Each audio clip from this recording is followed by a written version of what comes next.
Three, two, one. Hello, I'm Master Firefighter. Give me a little bit of a... 3, 2, 1. Hello, I'm Master Firefighter Furman Baker from Company 6C, home of Team 6. I want to welcome you to this edition of Frontline Virginia Beach Frontline Firefighter. That's it.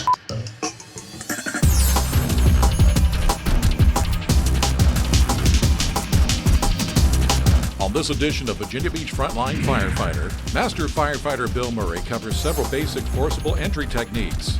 Master Firefighter Jeff Rosenfeld reviews some fundamental procedures concerning Trident air primers. I'm Master Firefighter Tom Parks. And now, here's the host of Virginia Beach Frontline Firefighter, Howie! Hello and welcome to this edition of Virginia Beach Frontline Firefighter. You know, from its inception, Frontline has always looked for ways to make the show as enjoyable as possible while keeping the emphasis on learning. And while working on today's show, one of our goals was to step up the energy level a notch or two while keeping the show informative and entertaining. And hopefully by the end of this show, we will have achieved that goal. And with that, let's get the show started with this first VBFD Frontline Info Minute. Hi, this is Master Firefighter Chris Zach, coming to you from Company 21, the Foxhole. Today we're going to bring you an Info Minute. Once you find your victim or homeowner, you're going to want to have your webbing easily accessible so you can make your rescue harness.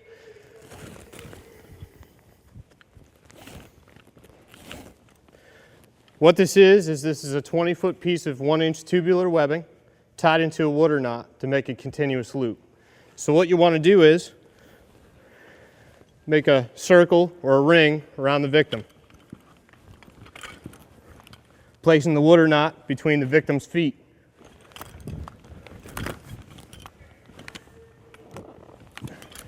You're going to bring this water knot up between the victim's legs and place it on his chest. Once you place it on his chest, you're going to come through that loop that you've made down by the victim's arms and pull the webbing up and through, which will make you a handle for your rescue harness. Remember, when you're removing the victim or the homeowner, be careful of his head and upper extremities. Next up, it's out to the training center for a great refresher on forcible entry techniques. Now let's watch Bill Murray's Back to the Basics. Thanks, Howie. This is Billy Murray with the Virginia Beach Fire Training Center, and today, this month's Frontline, we're going to cover some basic forcible entry techniques that you can use in the field on inward swinging doors on both residential and commercial structures. When we talk about forcible entry, specifically inward swinging doors, our planning for these really starts even before the incident happens. Good pre-incident surveys, walking through our first due areas and knowing what's there. Residential structures, not too difficult. Mostly wooden, hollow, sometimes polyfill doors, not too difficult to get through. So when we do our inward swinging door assessment, we're really looking at a couple things, all right? What kind of door construction we have, or where are the hinges at? What kind of locking mechanisms are we up against? And what kind of jam do we have? Is it a wooden jam or a metal jam? Most of the time on our residential structures, you're going to deal with both a wooden door and a wooden jam or a calamine door, a wood door with a metal veneer. First assessment, come up, what kind of door do we have? Is it locked, all right? Also, where do you think it locks at? Hit the top, hit the bottom. Try to decide where the weakest points of the door at. If it is locked and we have to force entry, a really good quick technique you can use is called the baseball bat swing. Take a Halligan bar, make sure you have a clear distance, step back and drive the pike of your Halligan bar into the jam, effectively splitting the jam. But what it does is offers you a good point of leverage to go up, in, and force your door. The biggest point about forcing doors though is controlling the door. So once the door opens, you want to make sure you control the door, bring it back to ground level. That way you can contain the fire, whatever is in here, to the room. So we talked about inward swinging residential doors, mostly wooden jamb. Doesn't take a whole lot of force to get in. The two things that we have to remember is controlling the door, making sure it doesn't swing open, and a good initial size up of the kind of door it is and the locking mechanisms that present with it. In part 2, later on in the program, we'll cover commercial doors, usually metal with metal jambs that give us a little bit more resistance to forcing. The experience level of Virginia Beach Fire Department personnel ranges from rookies to 30-year-plus veterans. Our first ever segment titled, What Would You Do?, is designed to grow a discussion between members with input and questions for all to learn from. We at Frontline hope you will find this segment a learning tool that generates a lot of interest and communication for our personnel among stations and shifts as well. Bobby, cue the intro.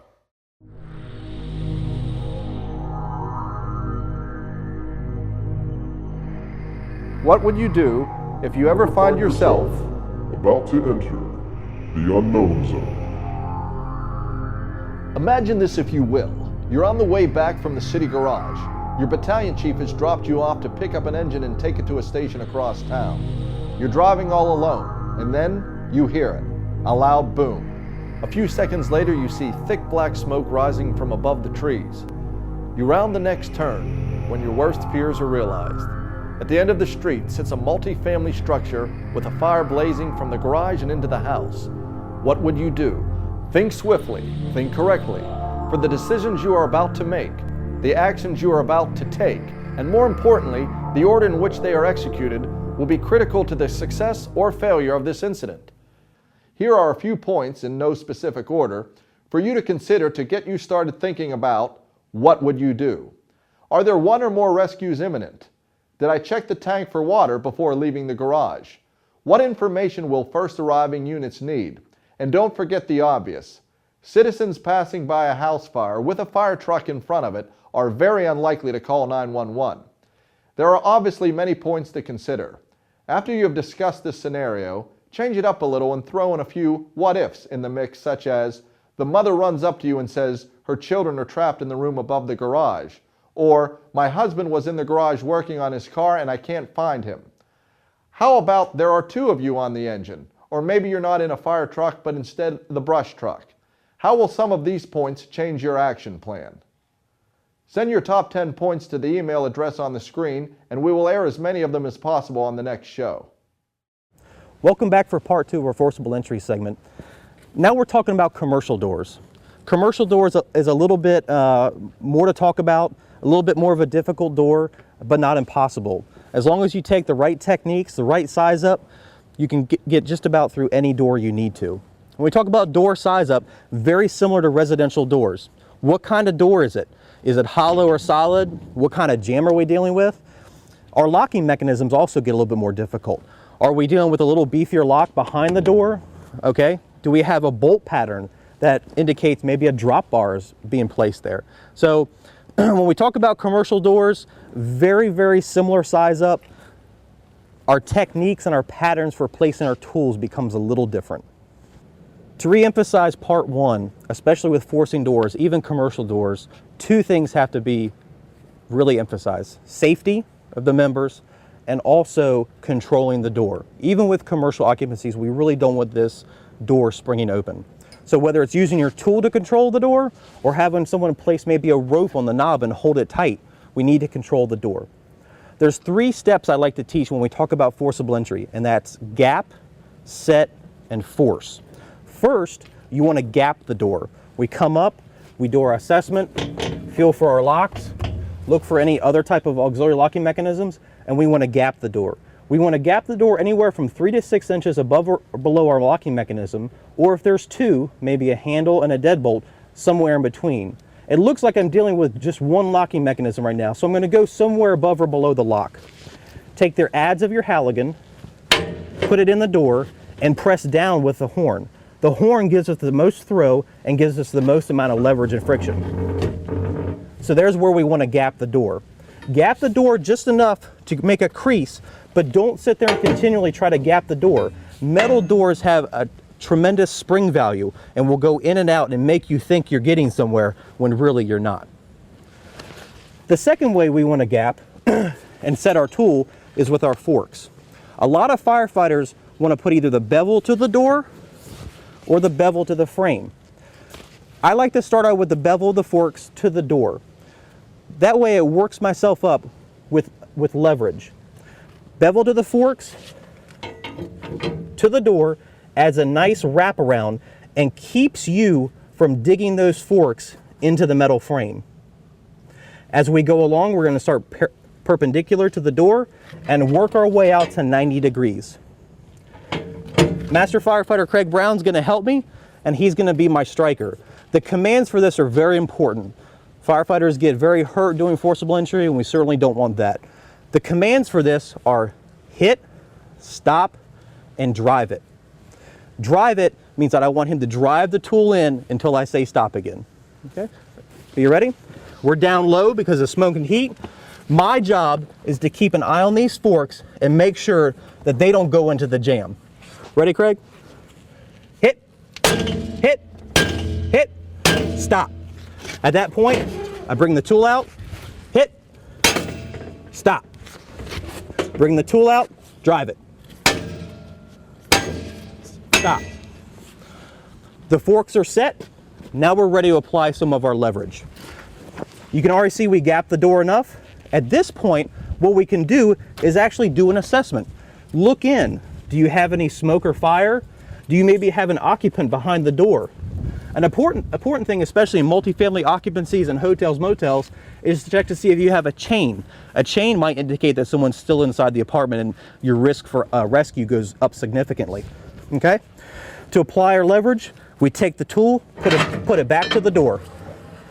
We got our gap. Now, we want to make sure our gap doesn't go away, so we can take a chalk the door, get it in nice and tight.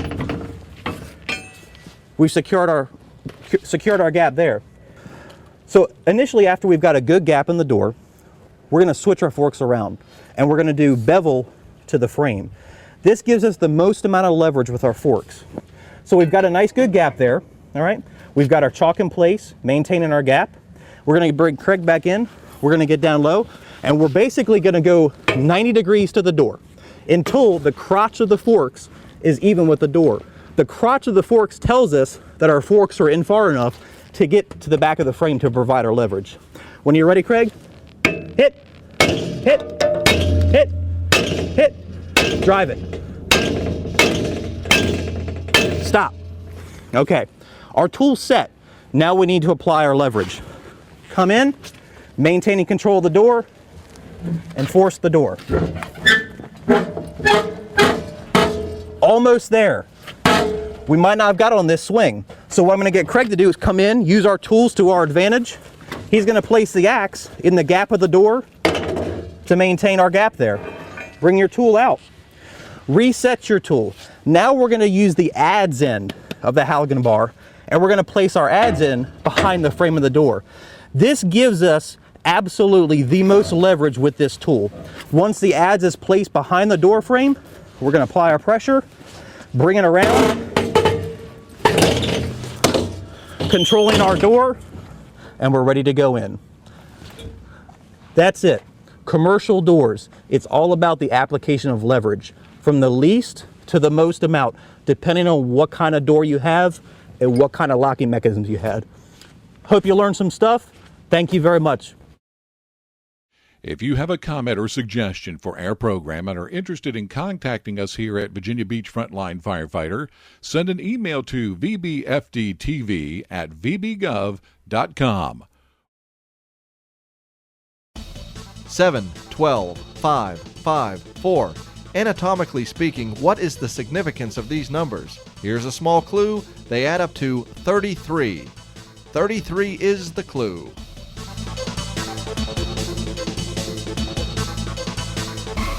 Answer: there are 33 vertebrae that make up the spinal column. 7 cervical, 12 thoracic, 5 lumbar, 5 sacrum, and 4 coccyx. The liver, the appendix, the spleen, and the gallbladder. The largest of the 4, this organ is the only one found in both the right and left upper quadrants.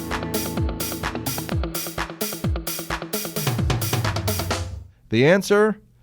The liver. 6, 8, 10, or 12. Approximately how many pints of blood are found in an average adult? The answer, 12. What are the 4 main red blood cell types?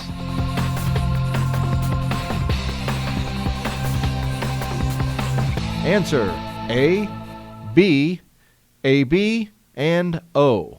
Each can be positive or negative. O negative is universal.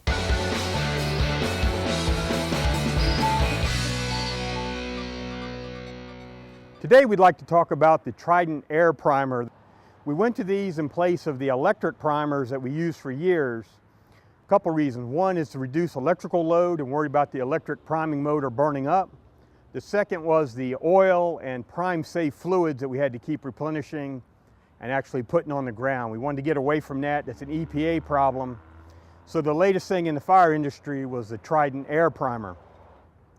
It works by taking air from the chassis air brake system, runs it through a venturi that evacuates the air out of the fire pump.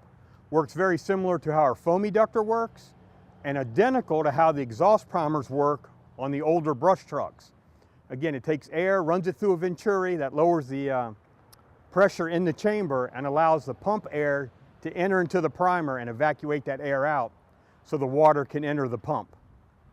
We'll hook up the drafting tubes now to the passenger side of the truck, and we'll go ahead and activate the system so we can see how it works from the pump panel point of view. The indicator on the pump panel we have is this is our only control now, the push to prime. That controls the air from the chassis brake system that goes through the air primer unit itself. When we activate that, once again, we'll be able to look on our new pump controllers. We'll actually be able now to see the pump intake go into a negative as the vacuum is increasing in the pump. One thing we did lose from going from our electric primer, which was very noisy, but we could hear when it was actually pulling the prime, we've lost that noise now.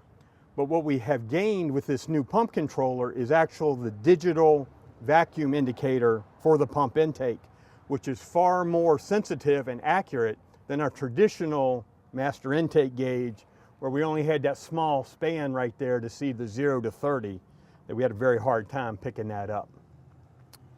Now we're going to activate it and watch how our intake will reduce as we're priming. Traditionally with the electric primer, we always went to 1,000 RPMs. That was for electrical power to help supply the electric motor. With the air primer, we still want to go to our 1,000 RPMs, but now it's for the air compressor to keep up with the air demands of the truck. So we'll go over to our governor. We'll switch over to RPM because we're trying to draft. We'll go to our 1,000 RPMs. We're about 1,000. We'll activate the primer. Once we activate it, we'll see the pump intake start to draw down. That air sound's the only noise we have, and we see our vacuum start to increase. On a traditional prime, we continue to hold that until we see our PDP jump up. We would release it and start pumping.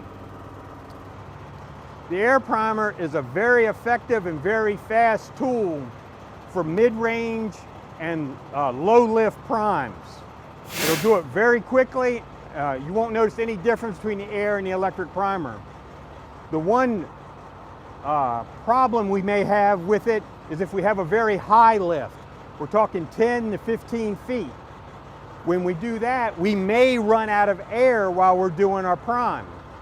The way we will recognize that is as we're holding the prime, the pump intake will plateau out, but we still don't have water. When we see that happening, our intake is not increasing, but we're still holding the button. Release the button for about 15 to 30 seconds. That'll give time for the air compressor to catch the air system back up. Then we will have full air again, reactivate the prime for the second time, and it'll finish it out, and you'll be able to get your prime and start pumping water regularly. Remember, when we are priming, we want to prime in RPM. And then if we're the attack truck while drafting, we switch over to pressure. But if we continue to be a water supply truck while we're drafting, we'll stay in RPM the whole time. Like we were speaking earlier, the advantage of this digital readout is we can see we have a -14 here, but when we look at the traditional gauge up here, you can tell it barely moved. So like you say, while we did lose our noise from our electric primer, we have gained this very accurate digital readout. If anybody has any questions, don't hesitate to give me a call at Company 21. You can call me, email me, or contact any member of the apparatus committee. They'll be able to help you also. Hi, I'm firefighter Justin Moss with the Virginia Beach Fire Department Special Operations Hazmat Team at Company 3. Today we're going to review carbon monoxide incidents and the response to these calls. Carbon monoxide is a product of incomplete combustion of fossil fuels and is a colorless, odorless, tasteless gas and is known as the silent killer.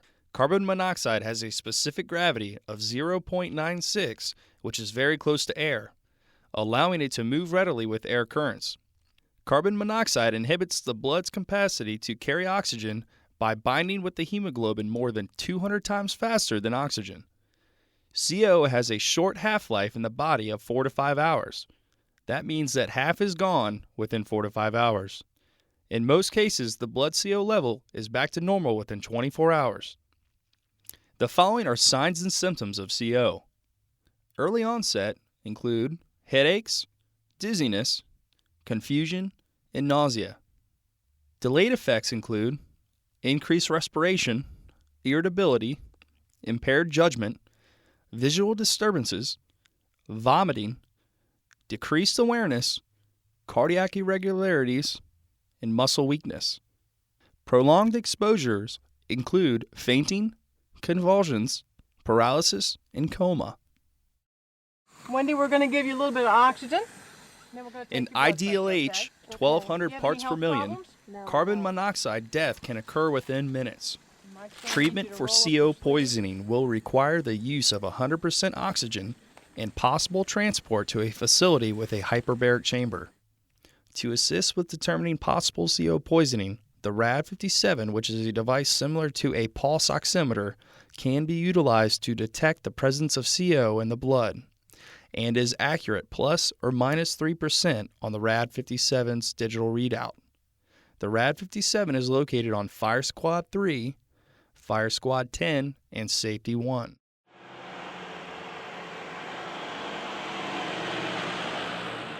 When dispatched to a carbon monoxide incident, it is important to interview the occupant to identify if anyone is exhibiting signs or symptoms of CO poisoning and provide patient care as needed. It is also important to speak with any occupants to identify any previous or current issues with gas-fueled appliances. As always, be sure to check all rooms in the affected structure, including the attic and garage, as well as all adjacent exposures.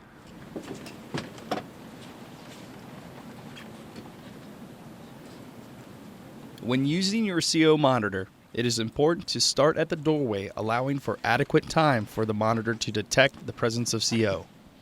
If levels are above 9 parts per million, an investigation and evacuation of occupants is warranted.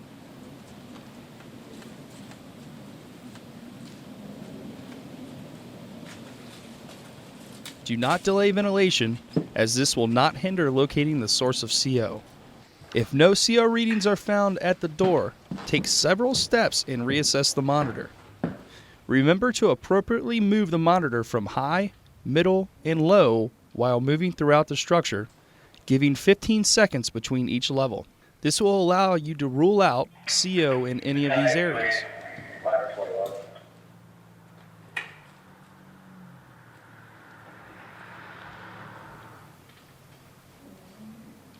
If the levels are above 35 parts per million, don SCBA and ventilate immediately. Mike, what do you got? Hey Kev, I got 56 parts per million on the meter. Okay, we're going to go ahead and mask up and go in and see if we can find the source. Okay. It is important to identify sources of CO production by evaluating some of the common sources of CO, such as fireplaces, charcoal grills, gas ovens, stovetops, portable generators, gas water heaters, and HVAC units. I want to thank you for your participation in this segment.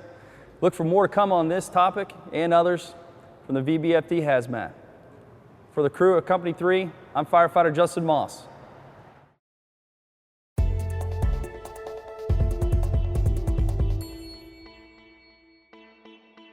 Hi, I'm Firefighter Nina Myers at Company 2 A Shift. Today I'm here to present to you an Info Minute. On Engine 2's 400-foot Plaza load, we have a task force tip nozzle, and we've decided to remove the fog tip, and we're using the 15/16 smooth bore of the task force tip. However, with the fog removed, the threads on the 15/16 smooth bore were exposed. So what we decided to do to prevent the threads from becoming damaged is simple, cheap, and effective. We use the scraps from the pool noodles that we use for our child safety seat installations. Here's how you do it. Cut about a 1-inch piece from the pool noodle, and then you're going to hollow out the center.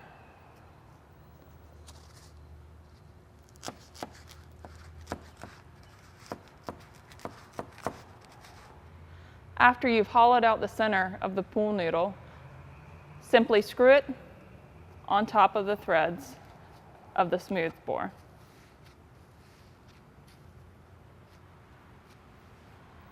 For Virginia Beach Frontline Firefighter, I'm Firefighter Nina Myers.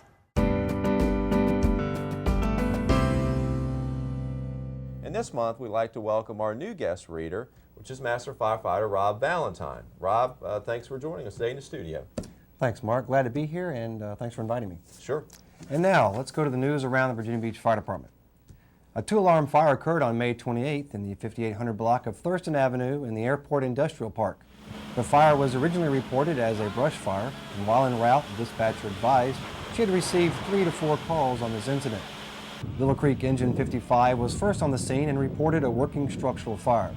Engine 55 laid a 5-inch supply line, and Engine 4 was next on the scene and laid another 5-inch supply line from a second hydrant. 2 inch and 3/4 lines were advanced into the fire. Both lines were used for interior operations until the air supply of each crew was depleted and they withdrew. There was some knockdown of the fire, but heavy smoke and fire was encountered, and crews began defensive operations until the fire was under control.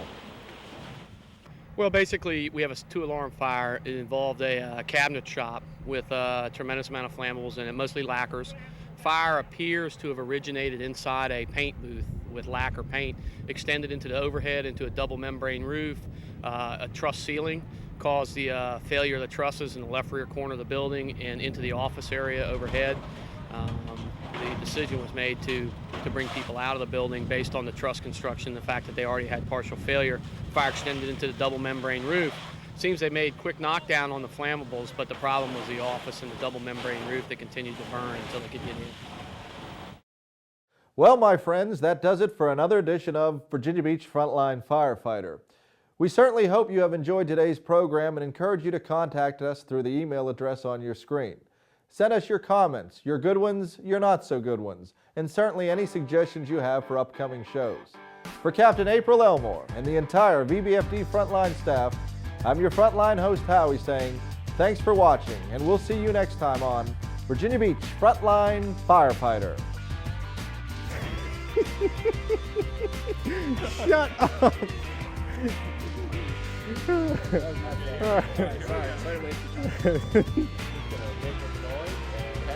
All right. 3, 2, 1. Hi, I'm Furman Baker, Master Firefighter from Company 6C, home of Team 6. I want to welcome you all to this edition of Virginia Beach Frontline Firefighter.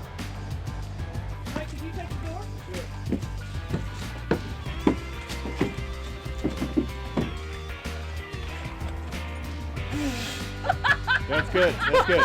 We got it. We got it. What happened? I don't know.